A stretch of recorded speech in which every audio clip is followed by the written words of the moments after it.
برطانیہ کی national crime agency کی رپورٹ پر ایک برٹش عدالت کی جانب سے شہباز شریف اور ان کے بیٹے کے منجمد اکاؤنٹس کی بحالی کے بعد پاکستان میں یہ بحث چھڑ گئی ہے کہ آیا یہ واقعی شریف خاندان کی اخلاقی جیت ہے اور حکومت پاکستان کی شکست۔ یہ سوال بھی کیا جا رہا ہے کہ کیا شریف خاندان کے خلاف برطانوی تحقیقات کا آغاز حکومت پاکستان کی ایما پر ہوا تھا یا یہ نیشنل کرائم ایجنسی کا اپنا عمل تھا۔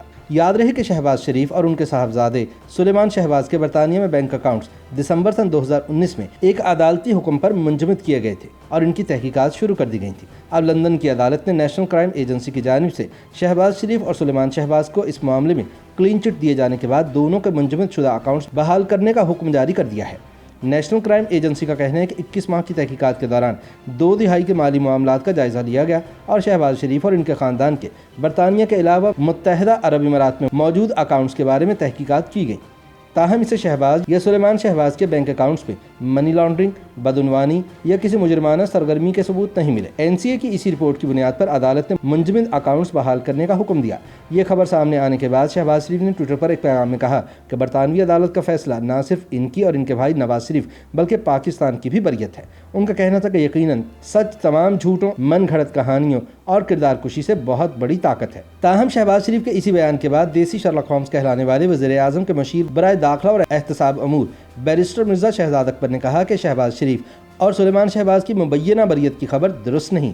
ٹویٹر پر اپنے بیان میں ان کا کہنا تھا کہ ان کے خلاف کوئی ٹرائل تھا ہی نہیں جو بریت ہوتی۔ شہزاد اکبر کا کہنا تھا کہ NCA نے خود سلیمان شہباز کی مشکوک ٹرانزیکشنز کی رقم کو منجمد کیا تھا، بعد میں اس کی منجمدی ختم کر دی۔ نہ کوئی مقدمہ تھا، نہ کوئی پاکستان کی شکایت، نہ کوئی کیس چل رہا تھا۔ اب خود کو بری قرار دے کر دھمالے ڈال رہے ہیں۔ کوئی یہ بھی پوچھے کہ اثاثے منجمد کیوں ہوئے تھے۔ شہزاد اکبر کا یہ بھی کہنا تھا کہ NCA نے رقم منجمد کی تھی اور انہوں نے ہی اس رقم کے بارے میں مزید تحقیقات نہ کرنے کا فیصلہ کیا۔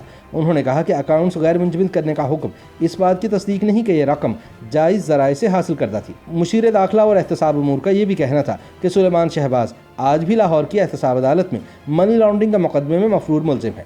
شہزاد اکبر نے کہا کہ یہ خبر درست نہیں کہ تحقیقات شروع کرنے کی درخواست پاکستان کی جانب سے کی گئی تھی۔ تاہم مسلم لیگ نون کی ترجمان مریم اورنگزیب نے شہزاد اکبر کی ٹویٹس پر رد عمل دیتے ہوئے کہا کہ موجودہ حکومت اپنے ہی بولے جانے والے جھوٹ کے وزن کے نیچے آ کر کچلی گئی ہے۔ ان کا کہنا تھا کہ شہزاد اکبر پہلے ہی بولے جانے والے جھوٹ چھپانے کے لیے مزید جھوٹ بول رہے ہیں اور برطانوی عدالت نے اپنے فیصلے میں 2 ٹوک اور واضح طور پر شہباز شریف اور ان کے خاندان کو عمران خان کی طرف سے عائد کردہ کرپشن اور منی لانڈرنگ کے گھٹیا اور سیاسی انتقام پر مبنی بے بنیاد الزامات سے بری کر دیا ہے۔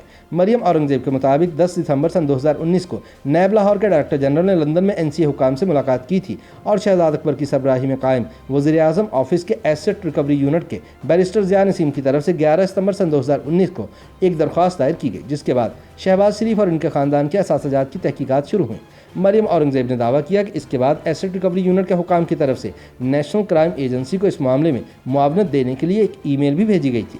ان کے مطابق یہ ناقابل تردید حقائق ہیں جن کی تصدیق برطانوی عدالت میں پیش کردہ شواہد کرتے ہیں، لہٰذا مرزا شہزاد اکبر کو تسلیم کرنا چاہیے کہ برطانوی نیشنل کرائم ایجنسی کا شریف خاندان کے حق میں فیصلہ ان کے منہ پر ایک تمانچہ ہے۔